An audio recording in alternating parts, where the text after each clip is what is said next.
Is a recession happening right now? Some say no, others say yes.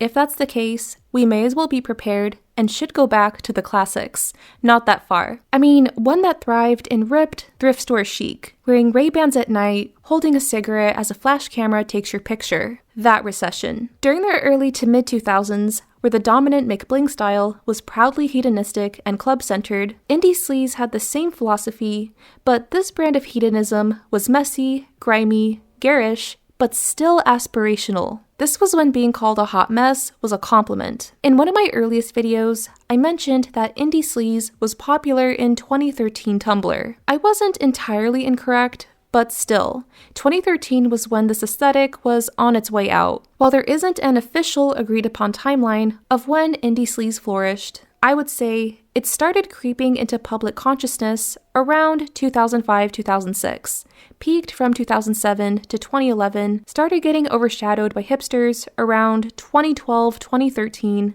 and by 2014, the glitter-coated party was officially over and got replaced by soft grunge or whatever. The term indie sleaze didn't exist in its heyday. That was a 2020s invention, but when you were there, it was one of those things that you just knew when you saw it. But where did indie sleaze come from? What did the vintage band tees, shutter shades, and flash photography really mean in a world of economic collapse? We're gonna look into the grimy, glam world of indie sleaze. So now, let's get started. To understand indie sleaze, we need to get to the indie part of it. Now, this isn't a music channel, so if you'd like more details on that, there are some awesome documentaries here on YouTube. But TLDR, the indie music scene emerged around the 70s and 80s to small independent labels or no labels at all. Because of this, they didn't have to worry too much about being commercially appealing. They had more artistic freedom. In the 2000s, the rise of the internet, and by extension blogs, brought further attention to this otherwise niche music scene. The Stokes, the m.i.a, and the Libertines were some of the most noted indie bands. Their raw, unfiltered sound was chaotic, but captivatingly real. They were sleazy, if you will. It seemed that a new style was on the horizon. Libertines frontman Pete Doherty and Bad Girl supermodel Kate Moss were early adopters of the indie sleaze style. When they attended the 2005 Glastonbury Festival, they kind of remind me of that weird couple from High School Musical. And while this may seem unrelated at first, I have a theory that 2000s tabloid culture contributed to the rise of indie sleaze. As celebrity gossip magazines went from monthly to weekly publications, celebrities walking in public, looking normal or slightly less pristine, became front-page news. The public would see these aspirational figures being real and magnetic in their imperfection. These stars would also take control of their own image by doing something like taking tipsy selfies on their nights out. They looked less like unreachable A-listers and more like the cool, popular girl on campus, posting late night on MySpace. Speaking of which, platforms like MySpace, though it would soon be replaced by Facebook and YouTube, allowed musicians and followers to discover and broadcast gritty, proudly unpolished music and fashion moments. Doesn't everything seem so fun and lighthearted? So it's 2007. Gossip Girl premiered. Really blunt bangs were in demand in hair salons. Hilary Duff went brunette and introduced her new grown-up image with this flawless morning talk show performance. Life was good. Oh, and a great recession just started, bringing unemployment to levels not seen since the 1930s. The world was becoming more uncertain and stressful. As adult responsibilities piled up, there was a growing culture of prolonged adolescence, clinging onto pleasure-seeking distractions. Matching the sinking economy, this period would embrace everything quirky, unrefined, and relatable, also turning to nostalgia as a way of escapism. The defining styles of the late 2000s and early 2010s were rooted in vintage-inspired aesthetics, including the cutesy, whimsical twee look, the look of pretentious, coffee-drunk hipsters, and of course, the partied-out, too cool to care about being cool indie sleaze. So what exactly did indie sleaze look like? What made it so instantly recognizable? A guy, known as Cobra Snake, was a photographer who captured this aesthetic's visual identity. His website featured spontaneous, overexposed shots of late-night parties, with subjects, typically celebrities, musicians, or rebellious debutantes, commonly photographed with sunken over shoulders, holding a cigarette with an indifferent or ironic expression.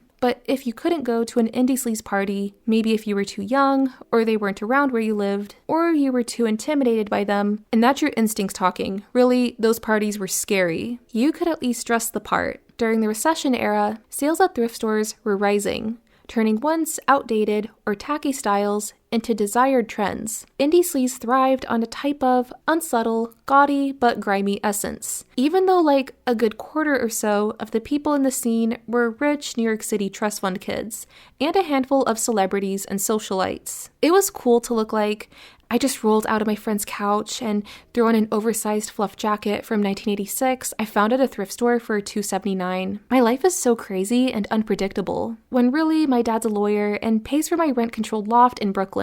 But the basis of the indie sleaze aesthetic was 1980s revival. You could say that taking on 80s aesthetic was another form of irony, as this decade was centered on financial excess and luxury, which most of the new generation didn't get to experience. Also, during the early 2000s, Hedi Slimani's Dior shows brought slim-fitting silhouettes back into public consciousness. Even though the clothes were designed for men, this silhouette became adopted into indie sleaze for men and women. Some signature styles of indie sleaze included neon color palettes, animal print, skinny jeans, unique pattern leggings, Ray-Bans, lycra material, and anything off-shoulder, as well as incorporating smudged eyeliner, oversized tops, iPods. It has to be an iPod, and the more stylishly disheveled the hair is, the better. Several celebrities, socialites, and characters were known for evoking this type of disheveled rebelliousness. There was the fictional Effie Stoneham and Cassie Amesworth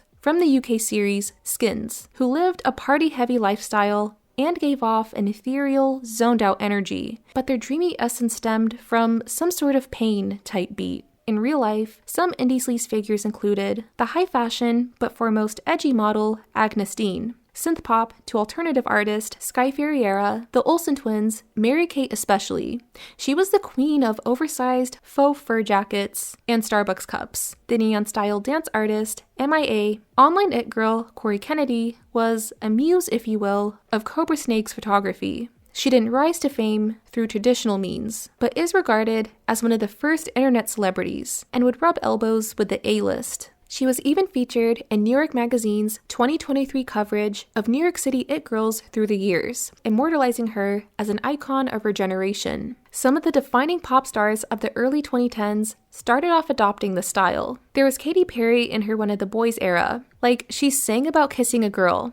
That alone is indie/alternative coded. And a 2008 pic of her holding a knife caused a bit of a stir for 5 minutes. Lady Gaga, believe it or not, had an indie sleaze phase, but right when she put out Just Dance, and before Poker Face came out. The entirety of Kesha's public image in her first couple albums defined indie sleaze, and by extension, this aesthetic even made it to Victorious. Is Jade indie sleaze? No, she's more 2010s grunge revival. To a lesser extent, Zoe Kravitz was also kind of indie sleaze. She had a phase. She especially evoked this look in her 2011 Rolling Stone shoot. Alexa Chung was associated with the style, but she was just the it girl of the late 2000s, early 2010s. She was also twee, hipster, another icon of her generation. This is a very niche reference, but Ren from America's Next Top Model from 2010's Cycle 14 had a real 2010 alternative indie vibe about her. If she actually wasn't to modeling, I think she would have gone further in the industry. Twilight era Robert Pattinson was very indie sleaze. I said what I said. He showed up to the 2011 MTV Movie Awards after drinking like 23 shots of whiskey, and I don't know what was going on with that clown situation. Even Taylor Swift dabbled in the subculture a little, like twice maybe. She had a squeaky clean image in this time, so being photographed in parties like this was pretty risque for her. Indie sleaze permeated aspects of general pop culture.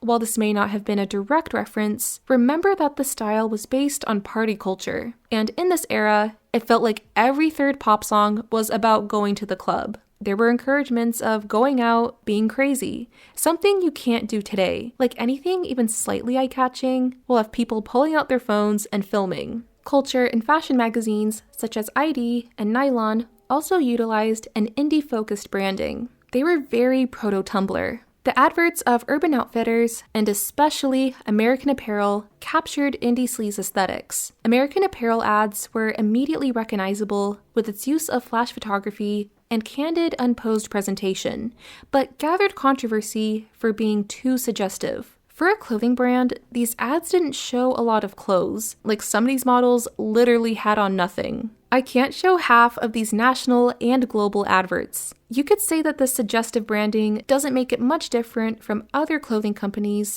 but when American Apparel did it, it had an air of irony to it. Like, these pictures weren't especially glamorous, but still held their own set of issues. I feel like these ads came out at a perfect time because I remember there being a lot of discussions about ads and sexism in ads, all that stuff. Like, the first ever media studies I've ever witnessed was in the 5th grade, and it was on how girls were presented in Disney movies and how many ads were too inappropriate and were sending bad messages. So yeah, these American Apparel ads were discussed a lot. Despite the controversies, other large clothing companies wanted to jump on the indie sleaze bandwagon. General mall core type stores like Forever 21 and H&M started adopting elements of the style. And in the tradition of corporations profiting off the aesthetics of underground subcultures, indie sleaze reached a state where it started losing its edge. Its overexposure didn't help either. Movies like The Bling Ring and Spring Breakers were both released in 2013, showing wild, unhinged hedonism at its purest level. And in an aesthetic that came from authenticity,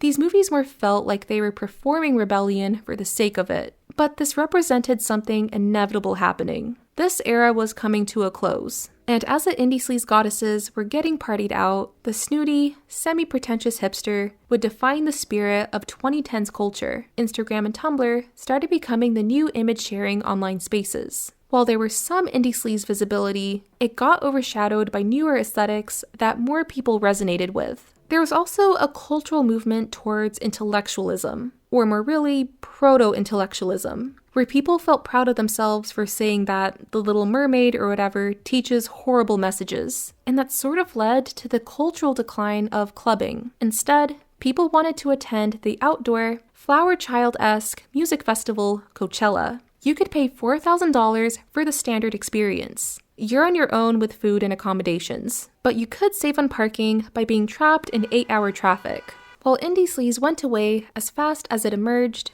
there have been some attempts at reviving the style. Its glittery, grungy tone has been replicated in works by that weird guy in Euphoria and The Idol. There's been discussions of the return of indie sleaze since 2022, but honestly, I don't think this revival is really a thing, at least on a large scale. People point to Charli XCX's Brat as the return of indie sleaze, but that was more a part of the return of pop in 2024.